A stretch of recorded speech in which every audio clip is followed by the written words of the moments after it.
या पावसाळ्याच्या दिवसामध्ये आणि मस्त अशा थंडीचं वातावरण झालंय, तर गोड आणि गरमागरम काहीतरी खायची इच्छा झाली ना, तर लगेच बनवूया.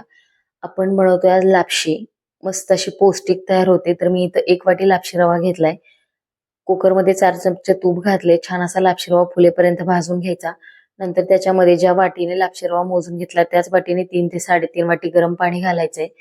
परत 1 वाटी गूळ घालायचाय आणि छान अशी उकळी येऊन द्यायची. पाण्याला उकळी आली की याच्यामध्ये ओल्या खोबऱ्याचे काप घालायचे. नसेल तर सुकं खोबरं वापरलं तरी चालेल. थोडेसे ड्रायफ्रूट घालायचे आणि कुकरचं झाकण लावून 4 ते 5 शिट्ट्या करून घ्यायच्या. 4 ते 5 शिट्टीमध्ये लापशी एकदम मऊसूत शिजते आणि हे बघा काय भारी दिसते. एकदम मस्त अशी आपली गुळाची एकदम मऊसूत लापशी तयार झाली. आता याच्यामध्ये बडीशेप, वेलची आणि सुंठ पावडर घालते. थोडंसं जायफळ किसून घालते.